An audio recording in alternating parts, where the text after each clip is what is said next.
Faleminderit për ftesën njerë, Diak Aleksandri dhe Atë Grigori, që nuk e kemi këtu.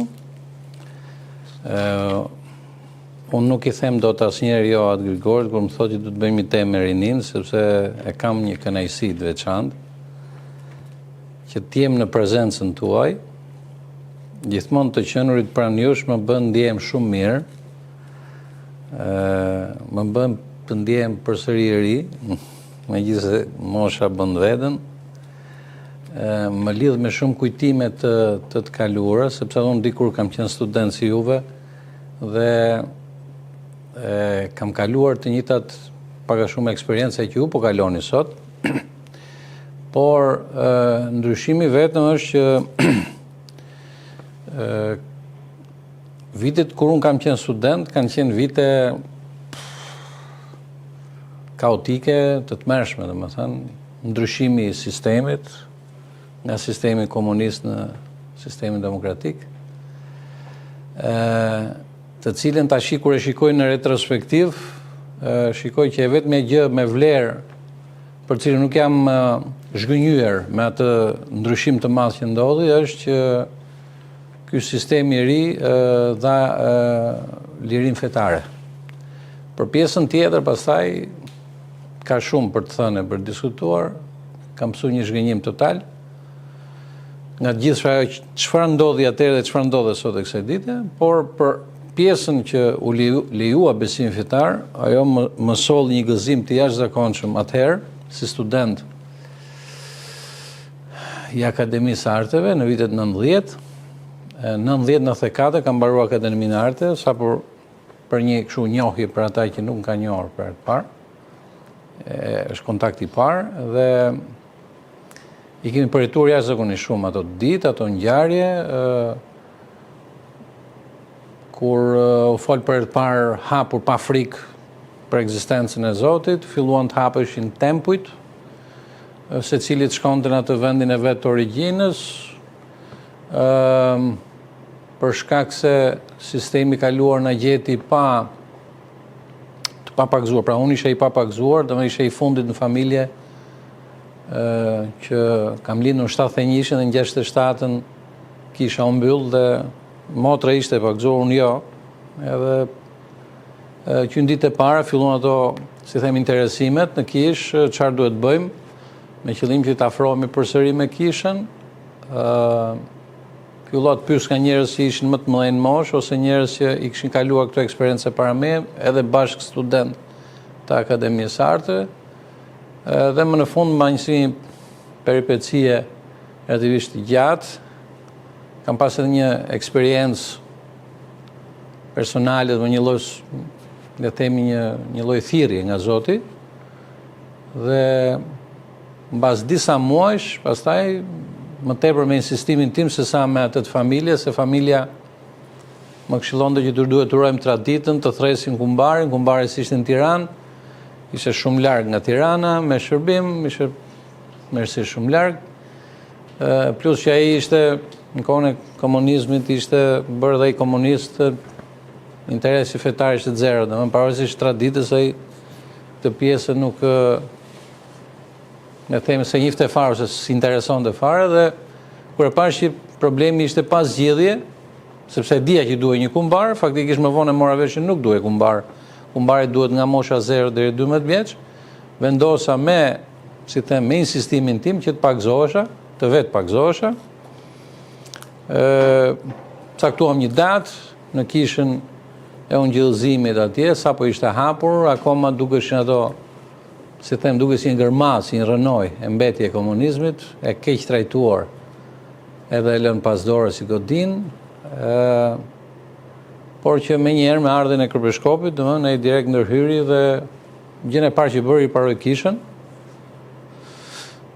me qëllim që populli i Perëndis, që ishte aq i lodhur nga 45 vjet komunizëm, të mund në mënyrë dinjitoze të shkonte në kishë, të ndjej sa më rehat, sa më komod, vun ato sistemet e ngrojës, ventilimit, sepse ndimër, ato po thyrë s'kishin dritarë fare që mbyll me plasmasë o dritarët anësore, ftohtë ishte, dimër, dhe ata vuanin shumë, gjithë sa ishin aty, sa merrnin pjesë në adhurimin e të dielës. Por zelli ishte aq i madh sa sfidonin edhe kohën dhe ftohtin edhe shumë faktorë tjerë dhe rrinin, s'kishte as karrige atëherë fare, kishte ca karrige të vjetra, nuk e di nga kishin marrë nga teatri opera, sa teatri kukullave, nuk e di ca karrige të vjetra kështu. Zelli ishte shumë i madh, dashuria për Zotin, të hetur për të dëgjuar fjalën e Zotit, si tani akoma më vjen ajo e psalure e teologu Dimitur Beduli, predikimi i tij i bukur i ditës diel, apo edhe ditë fesë shintorësh, kori modest ishte në atë kohë që drejtonte po i ndjeri Dimitur Beduli, e kështu me radhë,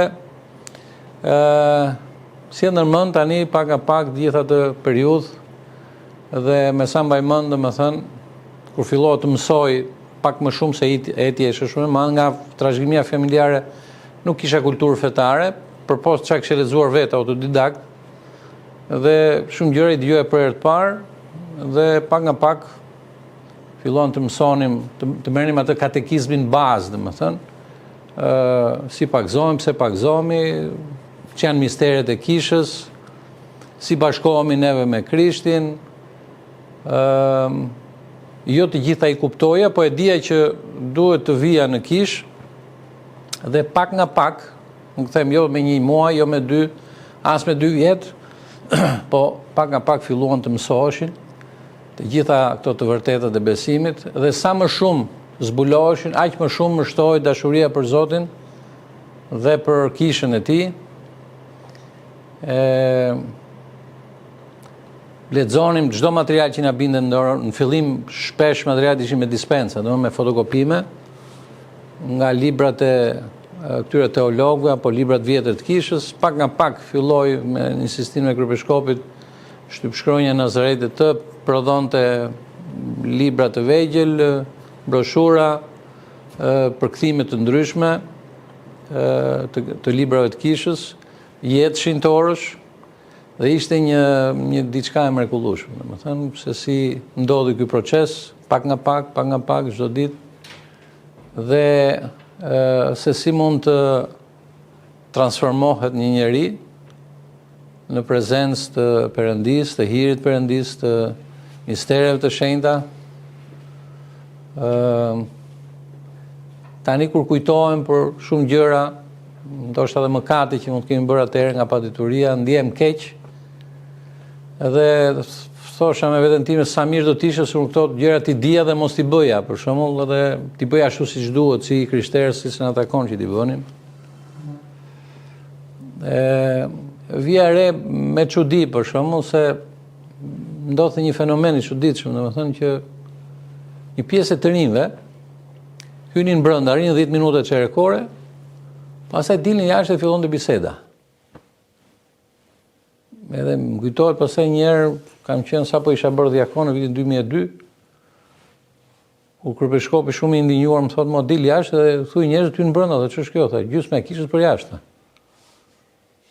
Edhe u detyrova i fola kështu, nuk është se pati një impakt fjala ime, por që më erdhi keq, domethënë, sepse tash të vish deri në kishë, edhe mos të kishërosh, mos të hysh brenda, mos të rrish brenda në kishë, duke si e pa kuptim. Atë lind pyetja, pse vim në kishë? Nëse vim kishë dhe nuk hym brenda në kishë, nuk kishërojmë, nuk marrim pjesë në mister, nuk marrim pjesë në lutjen e gjithë besimtarëve atje. Ç'a ndodh? Pse ndodh me këtë grup njerëzish që nuk ndjeshin komod, edhe biles ishin një pjesë e mirë, ishin njerëz që ishin të administratës kishës. Dhe problemi që edhe sot e kësaj dite është një lloj ngasje, një lloj tundimi që njerëzit e dinë që duhet vinë në kishë, po ca pas e fillojnë thonë, po mirë, po është shumë gjatë ato shërbese, nuk rrim dot 3 orë në atje, çfarë do bëjmë 3 orë në atje? Po tani ata që i vunë këto si lutje, si himne një nën tjetrën, besoj se diçka më shumë se ne dinin. Se ndryshe të thonin tash njerëzit nuk rrin dot 3 orë, ata bëjmë 1 orë. Ose ndoshta edhe më pak se 1 orë. Ja që nuk bëhet. Çdo njeri nga ne për shkak aktualisht në moment që flasim, besoj se ka nga i celular në dorë, apo jo?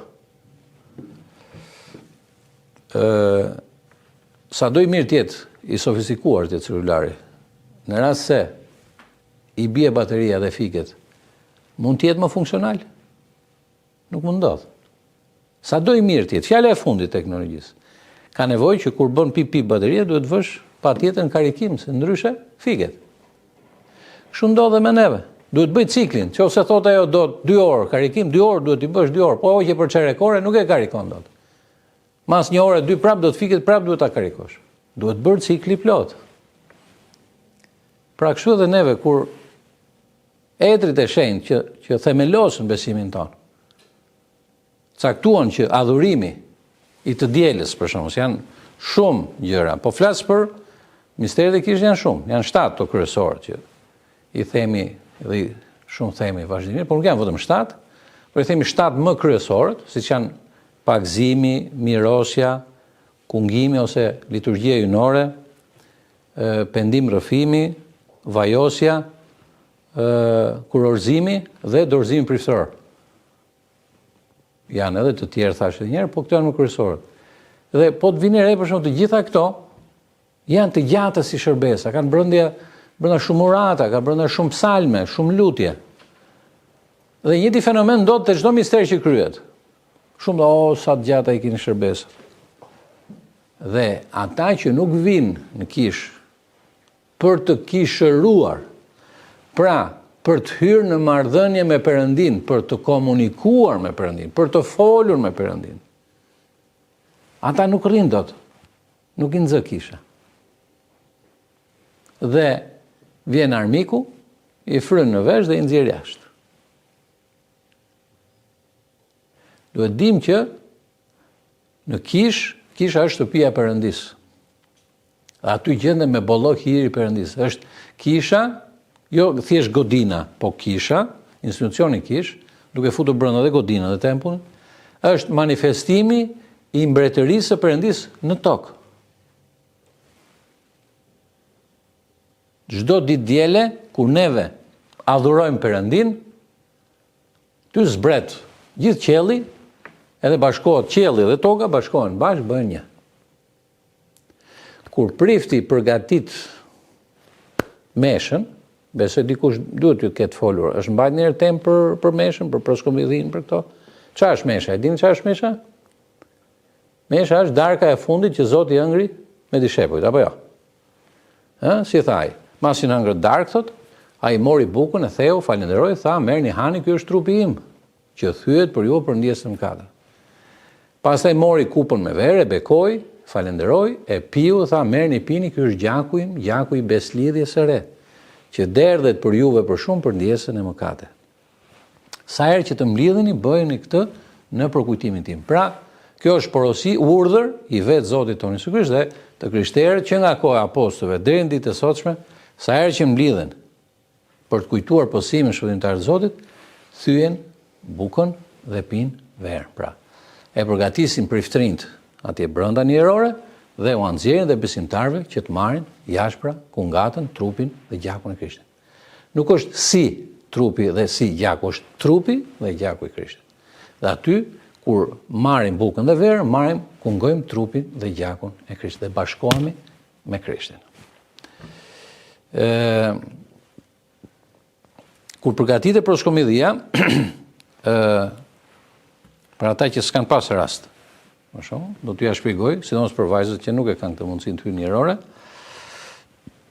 Kur përgatit meshën prifti, mbi disk, besoj këtë pjesën që del prifti jashtë e keni parë, që del prifti me të shenjtat. Të gjithë ne, të gjithë krishterët, shprestar ortodoks na kujtoi Zoti Perëndin Perëndit di gjithnjë tani Perëndin tjetër që bën aty hyrën e gjatë deri në fund kishës, pastaj hyn tek dera e bukur përsëri. Tek disku mban qingjin. Krahas qingjit që është trupi i Krishtit, është një trekëndsh që është Shënmëria dhe është një si them një katror tjetër kështu që ka 9 trekëndsha. Të cilët janë fillojmë me fuqitë angjëllore, vazhdojmë me profetët, apostujt, etrit, mësues të mëdhenj ekumenik grak, martirët e të gjithë janë 9, ashtu që kujtojmë Shën Jan Gojarti meshën e cilë bëjmë ose Shën Vasilin që ose bëjmë të Shën Vasilit dhe shenjti i ditës, për që kujtojmë atë ditë. Dhe pastaj në qendër vëm, në pranë qingjit vëm një trekënsh që simbolizon episkopin që është simboli i unitetit kishës, është kreu i kishës, dhe në një krah kujtojmë me grimca të vogla, me meridhe të vogla, kujtojmë të gjallët në krahun e djathtë dhe në krahun e majt kujtojmë të fjeturit. Pra, qielli dhe toka aty mbi disk bëhen bashk, të gjallët dhe të fjeturit. Dhe kur neve bëjmë liturgjinë nore dhe adhurojmë Perëndin pra, bëhet hyrja e shenjtë dhe ku thuhet të tuat nga të tuat që ne je blatojmë Perëndis, formë kryqe bën pristin mbi altar, atëherë zbret shpirti i shenjtë, bekon dhuratat, ato transformohen në trupin dhe në gjakun e Krishtit. Pra bashkohet qielli dhe toka bashk. Ata që kanë pas vizione gjatë liturgjisë hynore, shenjtor të kishës pra, kanë treguar që në momentet caktuar të liturgjisë vjen Zoti Krisht, vjen Shën Maria, vjen Shën Jan Pakzori, vjen apostujt, vjen angjëjt, kryeangjëjt, vjen gjithë fuqitë qiellore, marrin pjesë, pra qielli dhe toka bëhet një aty në liturgjinë hynore.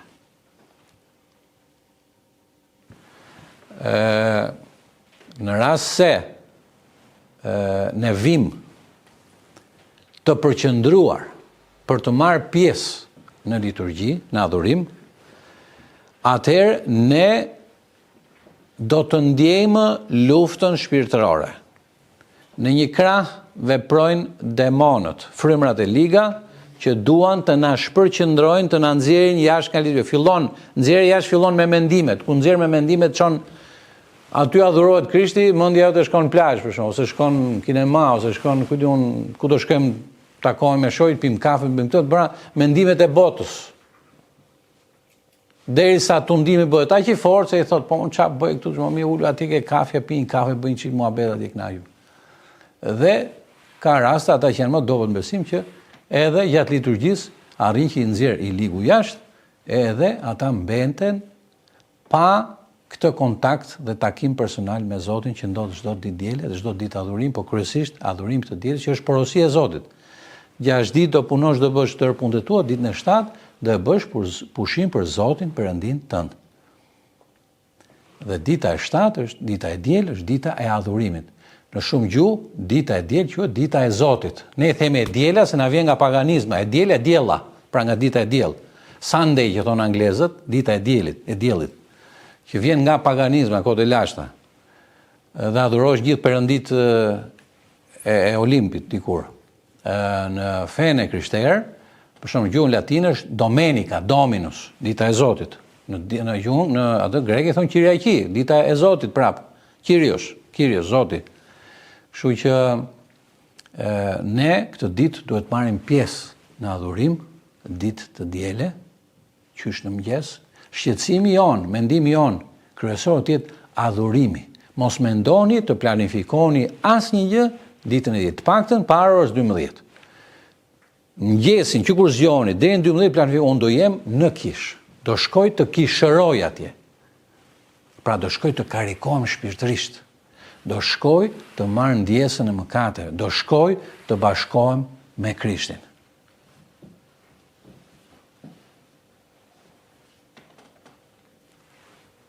Lavdi Perëndis, kryepiskopi ka bërë një katedrale të madhe të bukur, kryepiskopi Ilir Anastas, në mes të Tiranës, dhe janë ku janë të krishterët nga periferitë e ku diun se çfarë arrin dhe mblidhen aty çdo të diel. Është një komoditet shumë i madh dhe është bërë luftë për atë vend, sepse ne dikur e kishim qendër ke ish 15 Kaçi, na u prish kohën e regjimit komunist, dhe kur erdhi demokracia, kryepiskopi që në fillim e kërkoi rikompensimin, aty në ish vendin e vet nuk kishte shanse që ndërtu godin tjetër, kërkoi në çdo vend tjetër po tjetë në qendër, rezistencë kishte shumë, por më në fund arriti ta siguroj pikërisht për këtë arsye, sepse gjithmonë kisha dhe katedrale nuk ndërtojnë periferi, por ndërtojnë në qendër qytetit, me qëllim që të mbledhi besimtarët, t'i ftojë në adhurim, në adhurimin e të dielës, në adhurimin e Perëndisë, që është, si themi, qëllimi është dhe mbetet qëllimi kryesor në jetën e një besimtari.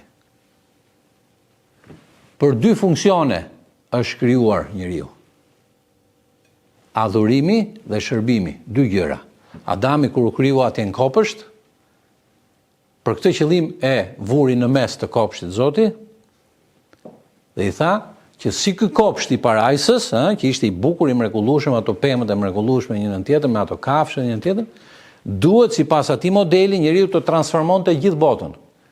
I dha bekimin, i dha grua në krah, i tha shtohuni dhe shumoni dhe populloni gjithë sipërfaqen e detit. Pra duhet që njeriu të transformonte në parajs, në kopsht e Edenit gjithë botën, që nuk ishte prirje së vërtetës. Dhe njeriu t'u dha hiri i Shpirtit Shenjtë, t'u dha gjithë kapacitetet që ta bënte këtë. Por njeriu t'u dhan shumë dhurata dhe një nga dhuratat më të mëdha, po dhe më të frikshme në njeriu është liria, të cilën për fat keq dy njerëz dhe para përdoren keq. Dhe lirinë që i dha Zoti për të zgjedhur, ata nuk e përdorin për t'u afruar më shumë Perëndin, po për t'u larguar nga Perëndia. Dhe zgjodhen të hanë frutin e ndaluar dhe të largohen nga Perëndia. Dhe nëse është kjo gjendje sot në botë, është për shkak të asaj largimit të parë, sepse ne jemi bijtë e atyre, bijtë e Adamit dhe Evës. Por me qenë se Zoti Krisht erdhi në botë, si Adam i ri, dhe e ribëri dhe njerë njeriun, Adamin, e mundi mëkatin dhe triumfoi dhe mbi vdekjen, dhe na dha hirin tani, që me anë e hirit Shpirtit Shenjtë ne ta mundim ta sfidojmë botën, djallin, mëkatin, dhe të bashkohemi sërish me Perëndin. Tani asnjëri nuk ka justifikim të thotë që unë nuk s'kam ç'a të bëj, nuk mundem, jam i dobët e tjerë, nuk mund të justifikohet. Si mund ta justifikojë njeriu pse nuk vjen dielën të kishëroj, që është urdhërim Perëndie. Nuk ka justifikim.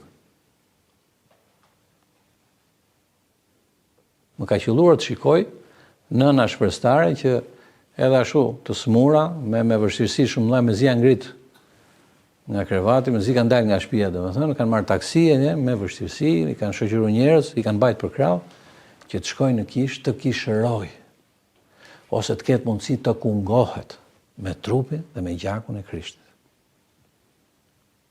Sepse është një dhuratë shumë e madhe nga Perëndia, dhe është një detyrim i të gjithë neve. Më kujtohet në jetën e një shenjtori të kishës, mos gabojm tek Shëni Fone kam lexuar, ai pa gjatë kohës së liturgjisë synore, pa në vegim që në kishë hyri Shënmëria, hyri Nëna e Zotit, dhe shkonte pranë çdo besimtari. Gjunjëzohej, ngrinte duar drejt qiellit, i lutej birit të saj dhe pyeste angjëllin mbrojtës, se çdo njeri nga ne ka angjëllin mbrojtës, apo jo? E dim të gjithë këtë. Pyeste angjëllin mbrojtës, si e ka emrin filani? Ai thoshte emrin filan. Çfarë problemi? Ka problem ta zëm shëndeti. Edhe i lutej Shënmëria, i lutej Zotit për atë besimtar. Një më një, për çdo besimtar që ishte prezent në kishë në atë moment në liturgji hynore. Kur po largohej, ishte në fund kishës, ishte një person, ishte eunuk. Eunukët në kohën e Bizantit ishin burrat të pamartuar,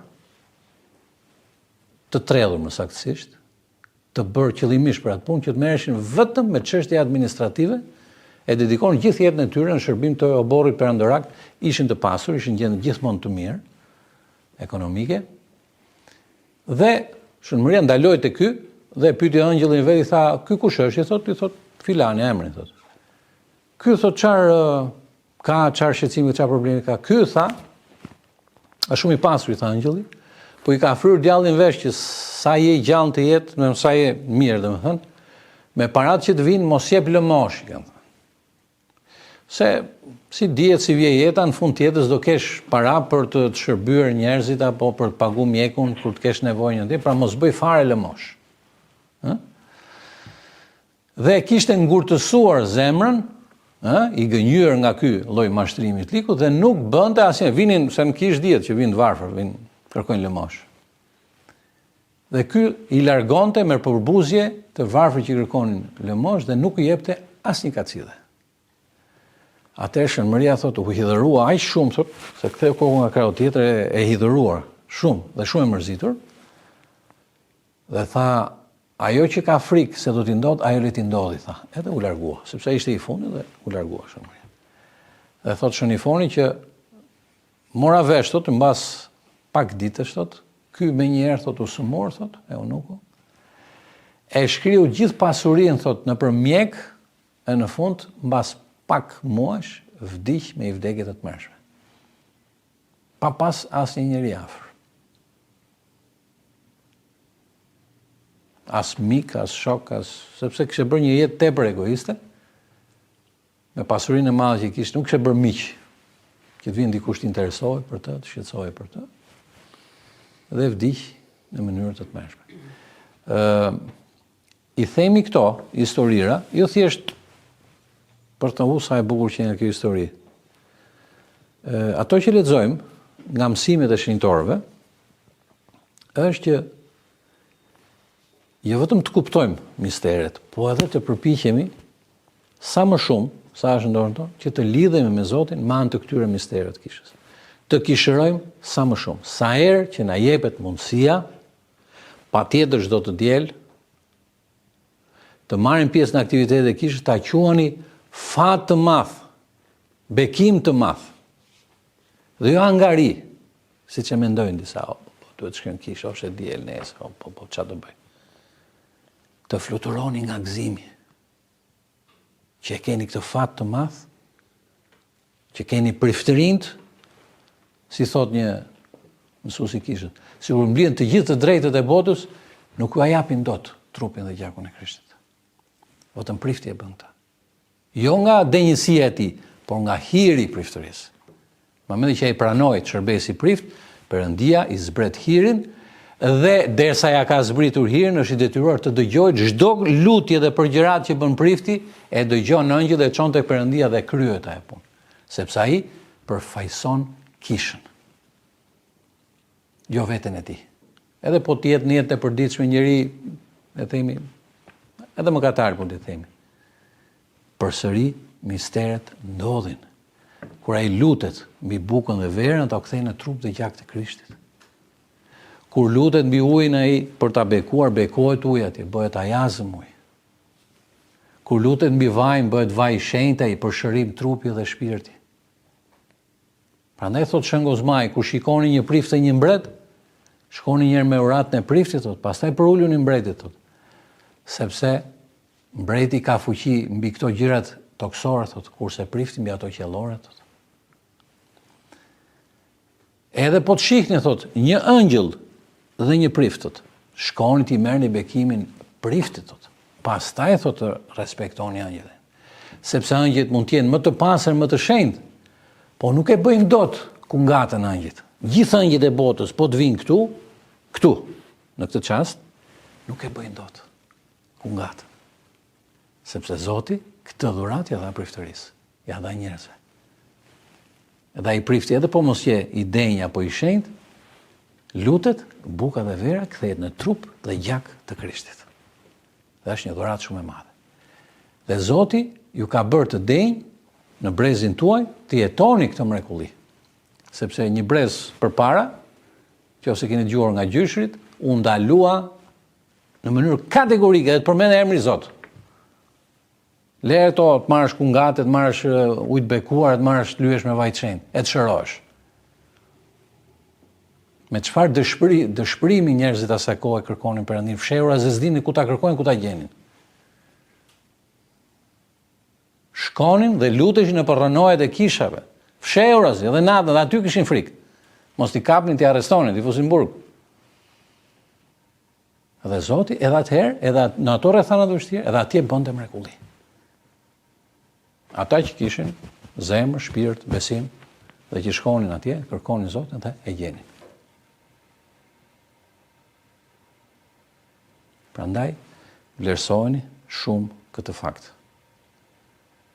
që Zoti ju ka bërë të denjë të jetoni në një kohë kur besimi fetar është i lejuar. Nuk ju pengon njëri të shkoni në kishë. Tani ju pengon vetëm vetja juaj, neglizhenca juaj, indiferentizmi juaj. Shfrytëzoni çdo çast, çdo moment, çdo ditë jetës suaj për të vajtur në kishë. Do të merrni uratën e Zotit. Urata e Zotit do t'ju ruaj. Sikur të mblidhen gjithë të ligjtë e botës, t'ju bëjnë kurthe dhe intriga kundër jetës suaj, prap nuk do mund t'ju bëjnë asnjë, se do keni bekimin dhe uratën e Zotit. Do t'ju mbrojë Zoti, edhe angjëjt e Zotit. Por them edhe një herë, mos lini rast pa karikuar celularin tuaj. Pa shkuar në kishë, pa u shenjtëruar, pa u bekuar atje.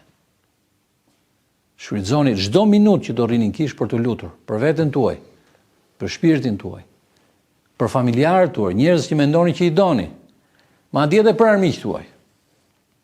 Lutuni. Dhe Zoti nuk e humbet, nuk e çon dëm asnjë lutje. Shpesh, se unë kam vite që lutem, për vete dhe për njerëzit që kam për qark vetes. Në njëre kam këtë tundim, po, ja thash ka herë këtë lutje, thash herë, a ndodh në gjë? E dëgjon Zoti lutjen? Më vjen dhe mua në njerë kështu, si mendim njerë, thëmë, pa ndodh, apo pa them kot. Ose, jo, a je dëgjon, po, a ka efekt? Se për dëgjuar nuk ka gjë që nuk dëgjon Zoti. Çdo gjë që ne themi dhe bëjmë ai e di, e dëgjon.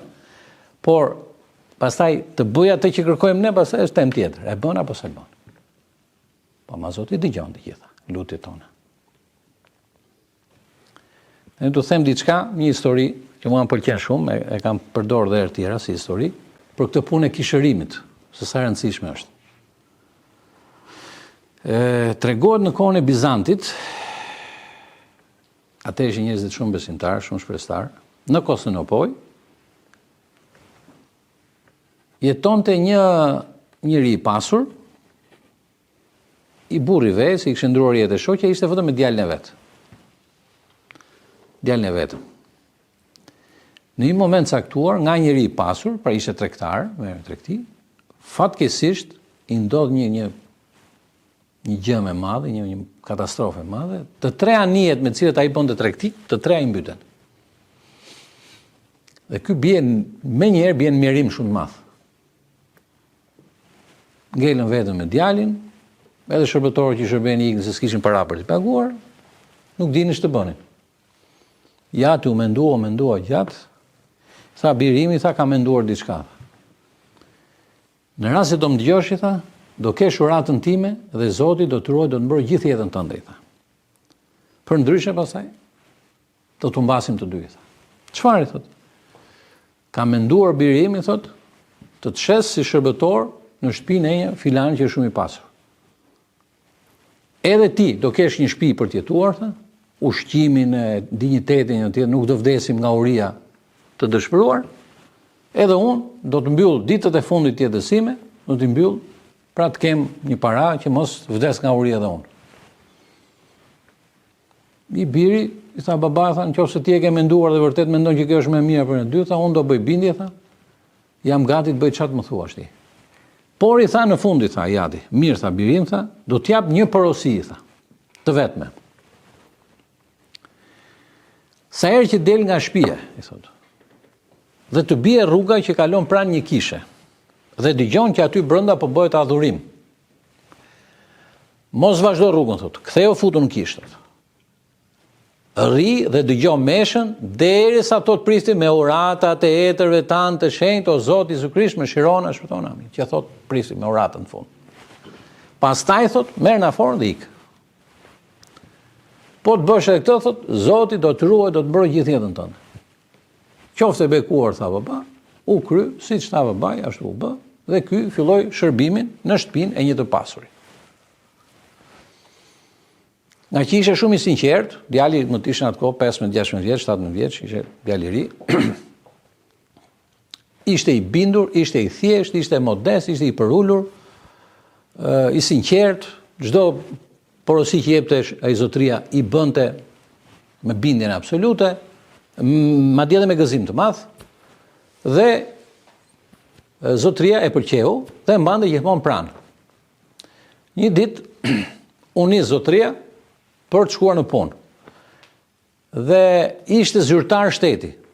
Dhe nga nxitimi kishte harruar të merrte çantën e tij ku mbante vulat dhe gjërat e tjera pajisjet e punës i duheshin. I thot këtij shërbëtor, birim, thot, kam harruar thot çantën e punës, të e ke tek dhoma e gjumit e ime, thot, në krah djathtë aty ku rri unë, thot, kam një dollap të vogël, thot, aty e ke, thot, merre, thot, hajde këtu. Se përtonte të kthehej dhe më shkonte prap në shtëpi për te vendi i punës, ky si djalë më i ri, nxitoi, hyri brenda në dhomë. Në atë moment po ndodhte një mëkat i tmerrshëm. Domthonë e zonja e shtëpisë po e tradhtonte burrin e vet me një nga shërbëtorët. Ky si djali i pastër që ishte, domthonë nuk as e kishte mendje fare të shikonte majtas djathtë se ç'po ndodhte në atë dhomë, thjesht ishte fokusuar te dollapi që i tha zotëria vet, vajti mori çantën edhe iku pa parë kush ishte kush nuk ishte në dhomë. E zonja duke menduar tani që ky sa po të shkojë ke zotëria direkt do t'i thotë që pash gruan tënde duke bërë këtë mëkat, nuk bënte dot rahat dhe priste me padurim sa të vinte i shoqi, sa po erdhi i shoqi, direkt filloi me akuza. Ky shërbëtor që ti e mban afër, që e vlerëson e respekton, është i tillë aty, u ta shante, ta denigron dhe tha ky biles guxoi, tha, të bënte atë aktin e turpshëm me mua, po unë për ti ta erdhën shërbëtorë dhe ky iku, thot, edhe unë shpëtova, thot, e ruajta nderin tim. Domethënë me paturpsinë më të madhe. Zotëria u çudit, edhe nuk donte ta besonte që ky shërbëtor që ai donte ai shumë që e mand në aqafër që mund bënte veprim kaq të turpshëm. Në ato kohë në Bizant ka qenë një ligj i tillë që në rast se një zotëri për shembull bënte një akuzë për shërbëtorin e vet, me 2 dëshmitar e firmosur nga 3 persona, e çonte tek një ekzekutus i licencuar i shtetit dhe ai bënte dënimin me vdekje, i printe kokën. Dhe ky zotëria tha e vetmja zgjidhje për të vajtur nderin në vend është që ky duhet vdes për këtë akt të turpshëm që ka bërë dhe shkruan letrën dhe i thotë që kur të vi letërpruesi, i thotë do ta ekzekutosh sepse ka bërë një akt të turpshëm, bashkë domthonë me atë ishte edhe letra shoqëruese me firmë. Dhe i thotë, dëgjoj, thotë birim, thotë do shkosh te filani, thotë ky shkreti nuk dinte gjë. Me atë naivitetin e tij fëminor, kështu. Se ai do t'japi një porosi. E mirë, thotë ky, merr letrën edhe niset. Rrugës dëgjon, kalon pra një kishe, dëgjon atë muzikën e bukur të psalmeve, të himneve. Preket shumë dhe i kujtua porosia e tij dhe tha, po hyj një herë në kishë, po dëgjoj çik meshë. Edhe dëgjoj deri në fund sa marroi mesha. Sa zgjat mesha, një orë ca. Ndërkohë gruaja tani e këtij zotërisë, duke qenë e ligë dhe duke mos u prerë dot nga meraku që ishte bërë dënimi me vdekje ose jo, çon këtë shërbëtor me cilin më katon dhe i thot, shko ke filani, thot që e ka mbaruar punën, e ka prek kokën atij ose jo. Edhe shkon ky, në momentin që hyn brenda, ky ekzekutuesi mendon që ky është personi që duhet vriste, mbyll derën e kap, bam, i pret kokën. E fut në një çantë, e bën gati. Mas një ore, kur mbaron mesha atje, ky tash i kënaqur i lumtur, shkon tash të mbaroj porosinë e zotërisë. Bie portës, kush je? Jam filani, thot, ç'a doj, thot? Kam ardhur për porosinë që më tha zotëria. Ah, po, thot, e ke gati, i jep çantën me kokën e prerë, shkon këtu në shtëpi. Kur arrin në shtëpi, kjo gruaja tash i priste të shifte atë shërbëtorin e lig. Pa këtë i tha. Po çfarë më mban aty brenda i tha? Porosin tu i thot, hap çantën, shikon, në kokën e atit, që më katonte kjo. Atëherë burri grupa njëri tjetrin në sy, u tmerruan, dhe ajo, e shtyr nga frika e Perëndis, i pohoi para bashkëshortit, tha që ky njeri tha që nga njeri drejt, njeri i Perëndis, dhe i rrëfeu mëkatin e saj. Dhe nëpërmjet kësaj tha, ndodhet drejtësia hyjnore, sepse ky ishte shërbëtor me cilin mëkatoi. Dhe në këtë mënyrë u vendos në vend drejtësia e Zotit, u ruajt ky njeri pa fajshëm nga një akuzë që ai s'kishte lidhje fare, dhe ruajti Zoti për arsyen e vetme që i bëri bindje babait të tij, u shit si shërbëtor për të shpëtuar jetën e babait të tij, me bindje për ulësi tek porosia e tjatit, ndiqte rregullisht shërbesat e shenjta, meshët hynore, kudo ku e çonte rruga dhe porositë e zotërisë së tij, dhe mbasi merrte bekimin e Zotit, shkonte dhe mbaronte punë dhe çdo gjë i vinte mbar, si në rastin e Josifit, të djatës vjetër, që çdo gjë që e bënte me frikë Perëndie. Kishte në mendje në zemër gjithmonë emrin e Perëndis, fjalën e Perëndis, porositë e Perëndis.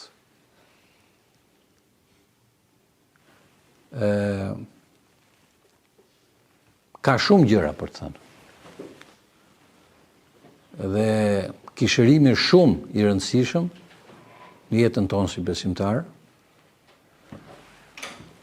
Bëjeni edhe në raste kur nuk e ndjeni për ta bërë. Ja jap si këshill nga ne. Se jo gjithmonë jeni në të njëjtën gjendje shpirtërore. Ka raste që jeni shumë mirë, ka raste që jeni shumë të rëndë. Edhe kur nuk ju ndjen, shkoni brenda në kishë. Kisha është spital, ku Zoti Krisht është mjeku. Prandaj erdhi në botë që të na shërojë shpirtin dhe trupin. Kisha nuk është për shenjtorët.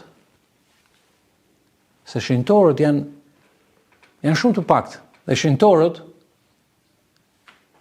e kanë në mendje në zemër ligjin e Zotit në atë ditë. Ata janë të zgjedhurit. Janë shumë të paktë në botë. Zoti erdhi në botë për mëkatarët. Nuk erdha të ftohet të drejtën në pendim, se ata s'ka nevojë për t'i ftuar. Janë të drejtë, jetojnë me drejtsinë e tyre. Erdha të ftoj mëkatarët në pendim, tha Zoti. Në qoftë se e kemi këtë ndjesi kur shkrim kish, kjo është sekreti i lidhjes sonë me Zotin. Atëherë ta dim që jemi në rrugën e dur. Në qoftë se ne fillon na pëlqen vetja dhe fillojmë shikojmë si është ky, si është ai tjetri, regojmë që jemi në rregull.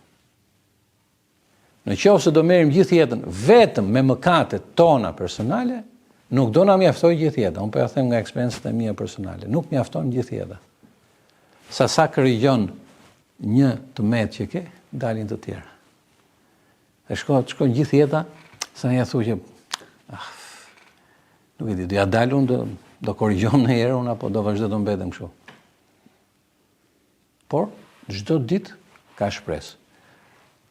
Çdo ditë, edhe nëse mëkatojmë çdo ditë. Çdo ditë të ngrihemi, të kemi kurajë dhe të shkojmë me besim tek dashuria e Zotit dhe ai do na ndjej. Do na fali. Do na pranojë ashtu siç jemi. Këtë e tregoj me mëkatarin e penduar në kryq, me kusarin, I pari që hyri paraj sa ishte. As Mojsiu, as Abrahami, as patriarkët, ai i pari. Çuditërisht. Ai që ishte i mbytur në mëkate. Që për judenjt ishte i humbur, i pa shpresë, i pa pranuar nga Perëndia. Atë futi parë sot. Jo nga veprat, por nga pendimi. Pendimi është. Prandaj edhe mesazhi i parë unë thotë pendohuni se u afrua mbretëria e qeve. Këtu është mbretëria e qeve. Mos prisni as lart as poshtë. Këtu. Dhe pendimi e hap portën, tak? Edhe hyn Zoti brenda. Kjo është çelësi. Nuk ka gjë më të bukur. Kur ti ndjen që vizitohesh nga mëshira hyjnore, edhe lotët na vizitojnë, tregojmë që jemi në rrugën e dur.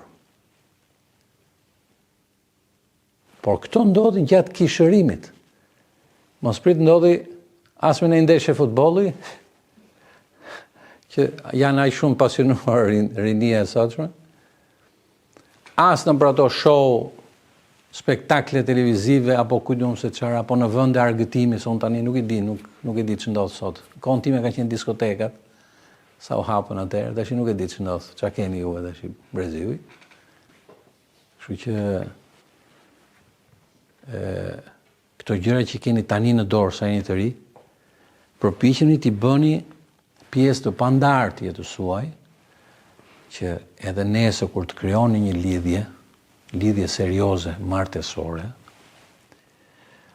të mos mundet dot kjo lidhje t'ju imponoj një jetë tjetër dhe ndryshe.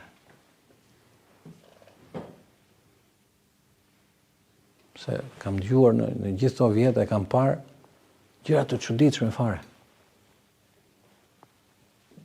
Se si për hir të një lidhje i kanë futur një kështu, një vizë kështu, një mohim të gjithë besimi, gjithë kredës së tyre, gjithë mënyrës së jetesës.